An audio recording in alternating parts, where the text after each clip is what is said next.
Hello दोस्तों, मैं विजेश कुमार आपका अपने channel NCERT for government exam में स्वागत करता हूं। दोस्तों देखिए इस वीडियो में दोस्तों आपके एसएससी एमटीएस के लिए एमटीएस के लिए प्रीवियस ईयर क्वेश्चन लाया हूं, जो कि रिपीटेड क्वेश्चन है दोस्तों। एकदम एसएससी के एग्जाम में रिपीटेड क्वेश्चन है, ठीक ना।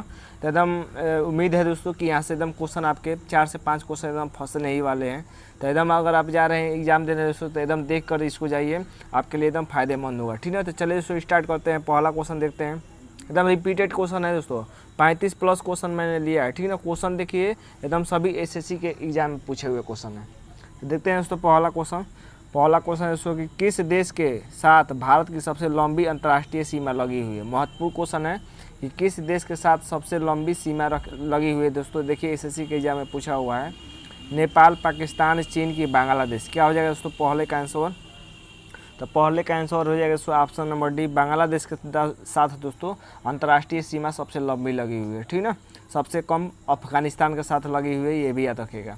दूसरा नंबर क्वेश्चन है दोस्तों कि भारत निम्नलिखित में से किस देश के साथ सबसे लंबी अंतर्राष्ट्रीय सीमा को साझा करता है दोस्तों। तो ये रिपीटेड क्वेश्चन आ गया, ठीक ना। देख रहे हैं ना दोस्तों, ये रिपीटेड क्वेश्चन आ गया। भारत निम्नलिखित में से किस देश के साथ लंबी अंतर्राष्ट्रीय सीमा साझा करता है। तो ऑप्शन है दोस्तों बांग्लादेश, चीन, नेपाल, भूटान। क्या हो जाएगा दोस्तों दूसरे का आंसर? तो दूसरे का आंसर भी हो जाएगा दोस्तों बांग्लादेश हो जाएगा, ठीक ना। अगला देख लेते हैं दोस्तों, तीसरा नंबर क्वेश्चन देख लेते हैं। तीसरा नंबर है कि भारत और पाकिस्तान के बीच सीमा रेखा को कहा जाता है। बताइए भारत और पाकिस्तान के बीच की सीमा रेखा को क्या कहा जाता है। ऑप्शन है दोस्तों मैकमोहन रेखा, मैग्नीकाट रेखा, रेडक्लिफ रेखा की सर्करिक रेखा। ये भी एग्जाम में पूछा हुआ है। क्या हो जाएगा तीसरे का आंसर दोस्तों? तीसरे का आंसर दोस्तों ऑप्शन नंबर सी से हो जाएगा रेडक्लिफ। अब कहेंगे दोस्तों कि आसान क्वेश्चन है दोस्तों, लेकिन आपको रिवीजन करना जरूरी है, ठीक ना। और देख लेते हैं दोस्तों कि भारत में पश्चिमी तट के उत्तरी भाग को क्या कहा जाता है। बताइए यहाँ पर बस आपको पास दोस्तों, चलिए मैं तीसरा ऑप्शन लिख देता हूँ दोस्तों मालाबार। और चौथा ऑप्शन लिख देता हूँ दोस्तों, चौथा ऑप्शन लिख देता हूँ आपके लिए गोदावरी तट, ठीक ना, गोदावरी तट। तो बताइए दोस्तों क्या हो जाएगा आंसर। ऑप्शन क्वेश्चन है कि भारत के पश्चिमी तट, पश्चिमी मतलब ये भारत है दोस्तों, भारत है तो इसके पश्चिमी तट, ठीक ना। पश्चिमी तट के ऊपरी भाग को क्या कहा जाता है। बताइए ऑप्शन है दोस्तों कोंकण तट, कोरोमंडल तट, मालाबार तट, गोदावरी तट। क्या हो जाएगा दोस्तों चौथे का आंसर? तो चौथे का आंसर दोस्तों ऑप्शन नंबर ए सही हो जाएगा दोस्तों, ऑप्शन नंबर ए सही हो जाएगा। कोंकण तट कहते हैं, ठीक ना, कोंकण तट। महत्वपूर्ण क्वेश्चन है, याद रखिएगा, ये भी क्वेश्चन पूछा हुआ था।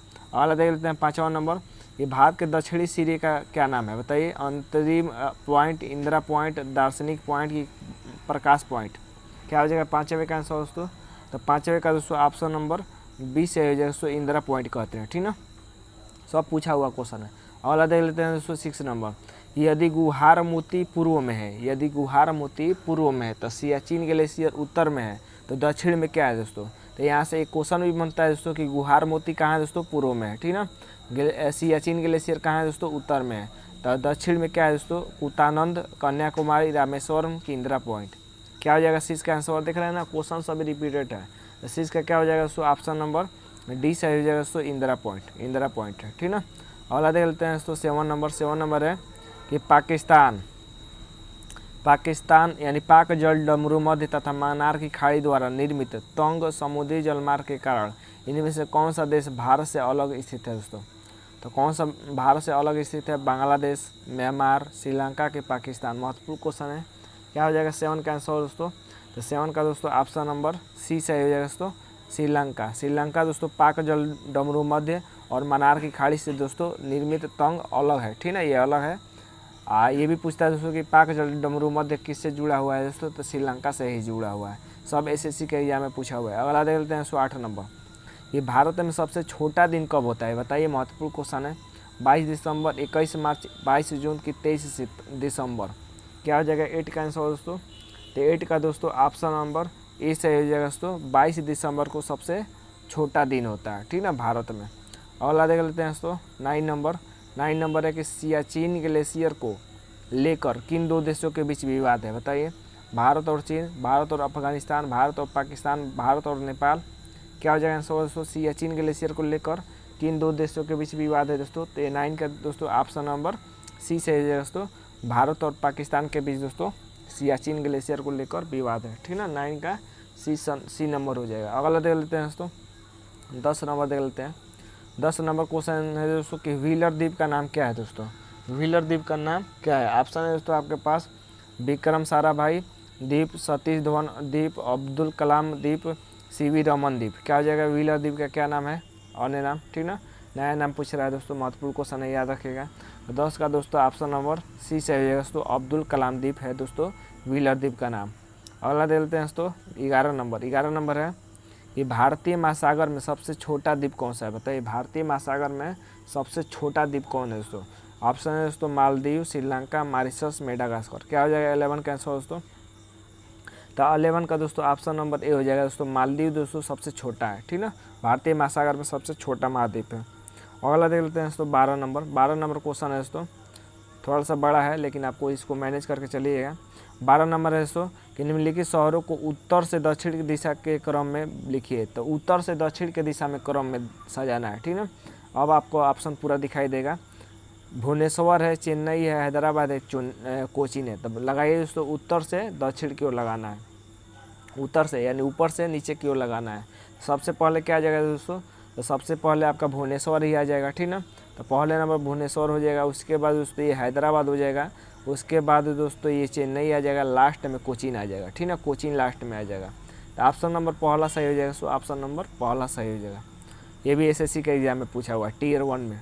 अगला देख लेते हैं दोस्तों कि दक्षिण गंगोत्री क्या है? बताइए दक्षिण गंगोत्री क्या है? आंध्र प्रदेश में नर्मदा नदी घाटी है, अंटार्कटिका में स्थित स्वचालित स्टेशन है, नदी गंगा नदी का दूसरा स्रोत है कि भारतीय समुद्र में स्थित द्वीप है। क्या हो जाएगा 13 का आंसर दोस्तों? 13 का बताइए। तो 13 का दोस्तों ऑप्शन नंबर बी से हो जाएगा दोस्तों, अंटार्कटिका में स्थित दोस्तों स्वचालित स्टेशन है दक्षिण गंगोत्री। महत्वपूर्ण क्वेश्चन है दोस्तों, याद रखिएगा, ठीक ना।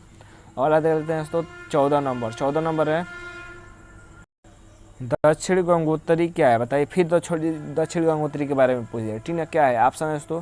आंध्र प्रदेश में नदी घाटी, अंटार्कटिका में स्थित स्वचालित स्टेशन, गंगा नदी का दूसरा स्रोत, ये भारतीय समुद्र में स्थित द्वीप। तो ये दोस्तों रिपीट हो गया ना, 13 रिपीट हो गया। तो इसका आंसर दोस्तों ऑप्शन नंबर बी से हो जाएगा, अंटार्कटिका में स्थित स्वचालित स्टेशन। रिपीट हो गया था क्वेश्चन। देख लेते हैं पहले नंबर से फिर देख लेते हैं दोस्तों, फिर ठीक है। अब देख लेते हैं दूसरा टॉपिक से, ये भी सभी एसएससी में पूछा हुआ है कि नंदा देवी चोटी किस राज्य में स्थित है? नंदा देवी चोटी किस राज्य में स्थित है? हिमाचल प्रदेश में, उत्तराखंड में, उत्तर प्रदेश में कि सिक्किम में? क्या हो जाएगा दोस्तों आंसर? पहले का बताइए आंसर दोस्तों क्या हो जाएगा? देखिए दोस्तों पहले का आंसर हो जाएगा दोस्तों सिक्किम हो जाएगा, ठीक है। नंदा देवी कहाँ है दोस्तों? ये सिक्किम में, याद रखिएगा। नंदा देवी उत्तराखंड में, सॉरी दोस्तों, नंदा देवी दोस्तों उत्तराखंड में, ठीक ना। सिक्किम में तो दूसरा है, उत्तराखंड में है नंदा देवी, याद रखिएगा। अगला देख लेते हैं दोस्तों, दूसरा नंबर क्वेश्चन देख लेते हैं कि उत्तर और दक्षिण भारत को कौन सी पर्वत श्रृंखला पृथक करती है? पृथक का मतलब अलग कौन करती है? उत्तर और दक्षिणी भारत को हिमालय करती है कि पश्चिमी घाट की विंध्य की सतपुड़ा? क्या हो जाएगा आंसर? दूसरे का आंसर दोस्तों, तो दूसरे का ऑप्शन नंबर सी सही हो जाएगा, विंध्याचल पर्वत यानी विंध्य पर्वत दोस्तों उत्तर और दक्षिण भारत को दोस्तों अलग करती है, याद रखिएगा, महत्वपूर्ण है। अगला देख लेते हैं दोस्तों तीसरा नंबर तो क्वेश्चन देख लेते हैं। तीसरा का मतलब दोस्तों ये 16वां नंबर क्वेश्चन है, ठीक ना। माउंट एवरेस्ट पर चढ़ने वाली प्रथम छीन अंग वाली भारतीय महिला कौन है? छीन अंग वाली मतलब दोस्तों विकलांग, ठीक ना।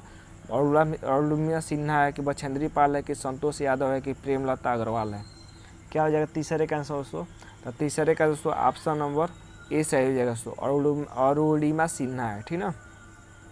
चौथा नंबर देख लेते हैं क्वेश्चन। चौथा नंबर है कि माउंट आबू जो एक पर्वतीय स्थल है, माउंट आबू जो एक पर्वतीय स्थल है, कौन सी पर्वत श्रृंखला पर स्थित है दोस्तों? माउंट आबू विंध्याचल पर्वत पर, सतपुड़ा पर कि अरावली पर कि सह्याद्री पर? क्या हो जाएगा चौथे का आंसर दोस्तों? तो चौथे का दोस्तों ऑप्शन नंबर सी से हो जाएगा दोस्तों, अरावली पर स्थित है दोस्तों माउंट आबू, ठीक ना। अगला देख लेते हैं दोस्तों 5वां नंबर, नाथुला दर्रा कहाँ स्थित है? बताइए, ये आ गया क्वेश्चन। नाथुला दर्रा पाकिस्तान में है, नेपाल में है, भूटान में है कि इंडिया में है? क्या हो जाएगा दोस्तों 5वें का आंसर दोस्तों? तो 5वें का आंसर दोस्तों ऑप्शन नंबर डी हो जाएगा, इंडिया में है। इंडिया के दोस्तों सिक्किम में, ठीक ना, याद रखें, सिक्किम राज्य में है नाथुला दर्रा। अगला देख लेते हैं दोस्तों 6वां नंबर क्वेश्चन है कि निम्नलिखित में से कौन भारत के लेक डिस्ट्रिक्ट के रूप में जाना जाता है? तो लेक डिस्ट्रिक्ट किसे कहा जाता है? नैनीताल को, शिमला को, सिक्किम को कि माथेरन को? क्या हो जाएगा 6वें का आंसर दोस्तों? तो 6वें का दोस्तों ऑप्शन नंबर ए सही हो जाएगा, नैनीताल को कहा जाता है, ठीक है। नैनीताल को लेक डिस्ट्रिक्ट कहा जाता है, सभी एसएससी के एग्जाम में पूछा हुआ है, ठीक ना। और देख लेते हैं दोस्तों 7 नंबर। 7 नंबर है कि हिमालय की सबसे बाहरी पर्वत श्रेणी कौन सी है? बताइए। काली है कि शिवालिक है कि देहरादून है कि कुमायूं है? क्या हो जाएगा 7 का आंसर दोस्तों? तो 7 का दोस्तों ऑप्शन नंबर बी सही हो जाएगा, शिवालिक है। सबसे बाहरी पर्वत श्रेणी कौन सी है? शिवालिक है, ठीक ना। और देख लेते हैं दोस्तों 8 नंबर। 8 नंबर है कि पश्चिमी और पूर्वी घाटी का मिलन कहाँ पर होता है? महत्वपूर्ण क्वेश्चन है, स्टार लगा लीजिएगा इसको। नीलगिरी की पहाड़ियों में, कार्डमम की पहाड़ियों में, कि पलानी की पहाड़ियों में, कि अनामलाई की पहाड़ियों में? बताइए। पश्चिमी और पूर्वी घाटी का मिलन कहाँ पर होता है दोस्तों? क्या हो जाएगा 8वें का आंसर? तो 8वें का दोस्तों ऑप्शन नंबर ए हो जाएगा, नीलगिरी की पहाड़ियों में, ठीक ना। अगला देख लेते हैं दोस्तों 9वां नंबर कि कर्नाटक स्थित जोग प्रपात किस नदी पर है? बताइए। जोग प्रपात किस नदी पर है दोस्तों? कर्नाटक में स्थित है जो। कावेरी नदी पर, गोदावरी नदी पर, सरस्वती नदी पर, कि कृष्णा नदी पर? क्या हो जाएगा 9वें का आंसर दोस्तों? तो 9वें का दोस्तों ऑप्शन नंबर ए हो जाएगा दोस्तों, कावेरी नदी पर दोस्तों, कर्नाटक में स्थित जोग जलप्रपात, जोग या शरावती जलप्रपात दोस्तों, ये कावेरी नदी पर, ठीक ना, कर्नाटक में। अगला देख लेते हैं दोस्तों कि भारत की सबसे लंबी झील कौन सी है? बताइए। पैंगोंग है कि पुलिकट है कि कैलेरी है कि वेम्बनाड है? महत्वपूर्ण है, एसएससी में पूछा हुआ है। क्या हो जाएगा 10वें का आंसर दोस्तों? तो 10वें का ऑप्शन नंबर डी सही हो जाएगा दोस्तों, वेम्बनाड झील है दोस्तों सबसे लंबी। अगला देख लेते हैं। देखिए अब टॉपिक फिर चेंज हो गया दोस्तों, टॉपिक चेंज करके लिया हूँ सभी महत्वपूर्ण क्वेश्चन। तो अगला क्वेश्चन है दोस्तों कि प्रायद्वीपीय भारत की एकमात्र 12मासी नदी कौन सी है? बताइए। 12मासी नदी पूछ रहा है। ऑप्शन है दोस्तों आपके पास, गोदावरी, कावेरी, कृष्णा कि भीमा? क्या हो जाएगा आंसर दोस्तों? इसका आंसर बताइए। ऑप्शन नंबर बी सही हो जाएगा दोस्तों, कावेरी नदी दोस्तों ये 12मासी नदी है, ठीक ना। तो पहले का क्या हो जाएगा? बी ऑप्शन सही हो जाएगा। अगला देख लेते हैं दोस्तों दूसरा नंबर। तो दूसरा नंबर है दोस्तों कि भारत के दक्षिणी प्रायद्वीपीय में कौन सी नदी देश के दूसरे सबसे बड़े नदी क्षेत्र का निर्माण करती है? बताइए। दक्षिणी प्रायद्वीपीय में पूछ रहा है दोस्तों कि कौन सी नदी है दोस्तों देश के दूसरे सबसे बड़े नदी क्षेत्र का निर्माण करती है? गोदावरी, कृष्णा, कावेरी, महानदी? क्या हो जाएगा दूसरे का आंसर? तो दूसरे का दोस्तों ऑप्शन नंबर ए से हो जाएगा दोस्तों, गोदावरी नदी सबसे बड़े नदी क्षेत्र का निर्माण करती है। अगला देख लेते हैं दोस्तों तीसरा नंबर कि कहाँ पर भागीरथी और अलकनंदा नदी के मिलने से गंगा नदी बनती है? बताइए। भागीरथी और अलकनंदा नदी के मिलने से कहाँ पर दोस्तों गंगा नदी बनता है? देवप्रयाग, कर्णप्रयाग, गंगोत्री की रुद्रप्रयाग? क्या हो जाएगा दोस्तों तीसरे का आंसर? तो तीसरे का दोस्तों ऑप्शन नंबर ए सही हो जाएगा, देवप्रयाग हो जाएगा, ठीक है। देवप्रयाग में दोस्तों भागीरथी और अलकनंदा के मिलने से दोस्तों गंगा नदी का निर्माण होता है, ठीक ना। याद रखिएगा बैग, भागीरथी और अलकनंदा नदी के मिलने से गंगा नदी का निर्माण देवप्रयाग में होता है, ठीक ना। अगला देख लेते हैं दोस्तों चौथा नंबर है कि भारत की सबसे लंबी नदी का नाम बताइए। भारत की सबसे लंबी नदी का नाम? ब्रह्मपुत्र, गंगा, गोदावरी की कृष्णा? क्या हो जाएगा चौथे का आंसर दोस्तों? तो चौथे का दोस्तों ऑप्शन नंबर बी सही जाएगा, गंगा नदी है, ठीक ना, गंगा नदी। अगला देख लेते हैं दोस्तों पाँचवा नंबर है कि गंगा नदी का अधिकांश भाग भारत के किस राज्य से होकर बहता है? बताइए। भारत के किस राज्य से होकर बहता है अधिकांश भाग गंगा नदी का? बिहार, पश्चिम बंगाल, उत्तराखंड और यूपी, पंजाब? तो ये तो आपको मालूम हो गया होगा। क्या हो जाएगा पाँचवें का आंसर? पाँचवें का दोस्तों ऑप्शन नंबर सी सही हो जाएगा, उत्तराखंड और यूपी से होकर दोस्तों सर्वाधिक बहता है गंगा नदी का भाग। दक्षिण गंगोत्री क्या है? बताइए। दक्षिण गंगोत्री क्या है दोस्तों? तो ये है दोस्तों अंटार्कटिका में स्थित स्वचालित स्टेशन है। तो ये देखिए दोस्तों क्वेश्चन तीसरी बार रिपीट हो गया है। अगला देखते हैं दोस्तों सातवां नंबर की प्रायद्वीपीय भारत की सबसे लंबी नदी बताना है। प्रायद्वीपीय भारत की सबसे लंबी नदी, ठीक ना। भारत की सबसे लंबी नदी तो गंगा है, प्रायद्वीपीय भारत की बताइए। तो प्रायद्वीपीय भारत ऑप्शन है दोस्तों नर्मदा, गोदावरी, महानदी की कावेरी? क्या हो जाएगा 7 का आंसर? 7 का दोस्तों ऑप्शन नंबर बी से हो जाएगा दोस्तों गोदावरी है, ठीक ना, गोदावरी। अगला देख लेते हैं 8 नंबर कि भारत में सबसे बड़ी प्रायद्वीपीय नदी कौन सी है? बताइए। भारत में सबसे बड़ी प्रायद्वीपीय नदी कौन सी है? कृष्णा है, गोदावरी है, कावेरी है कि महानदी है? क्या हो जाएगा 8 का आंसर? तो 8वें का दोस्तों ऑप्शन नंबर बी से दोस्तों गोदावरी है। अगला देख लेते हैं दोस्तों 9 नंबर कि गंगा नदी और सिंधु नदी तंत्र के बीच कौन सा क्षेत्र है जो जल क्षेत्र को पृथक करता है? बताइए। गंगा और सिंधु नदी के तंत्र के बीच कह रहा है, हरिद्वार, नामाचा बरवा, अलकनंदा की अम्बाला? क्या हो जाएगा 9 का आंसर दोस्तों? तो 9 का ऑप्शन नंबर डी सही है दोस्तों, अम्बाला है। ठीक ना, अगला देख लेते हैं दोस्तों, बस थोड़ा सा रह गया है क्वेश्चन। इनमें से कौन सी नदी पंजाब राज्य से होकर नहीं गुजरती है दोस्तों? पंजाब से कौन सा नदी होकर नहीं गुजरती है? 11 नंबर का क्वेश्चन बताइए। ऑप्शन है दोस्तों सतलज, रावी, झेलम, गंगा। क्या आ जाएगा 11 का आंसर? तो 11 का दोस्तों ऑप्शन नंबर डी सही है दोस्तों, गंगा नदी दोस्तों ये पंजाब राज्य से होकर नहीं बहती है। ठीक ना, अगला देख लेते हैं 12 नंबर। 12 नंबर है दोस्तों कि निम्नलिखित में से कौन सी नदी गंगा के सहायक नदियों में से एक नहीं है? तो गंगा की कौन सी सहायक नदी नहीं है ये पूछ रहा है, महत्वपूर्ण है। गोमती, दामोदर, कोसी, सतलज। क्या हो जाएगा 12 का आंसर दोस्तों? तब 12 का दोस्तों ऑप्शन नंबर डी से है दोस्तों, सतलज नदी। ठीक है, सतलज नदी। अगला देख लेते हैं दोस्तों 13 नंबर। 13 नंबर है कि सियाचिन ग्लेशियर के पिघलने से बना पानी किस नदी का मुख्य स्रोत है दोस्तों? ब्यास नदी का, सतलुज नदी का, साइलोक नदी का कि नुब्रा नदी का? क्या हो जाएगा 13 का आंसर दोस्तों?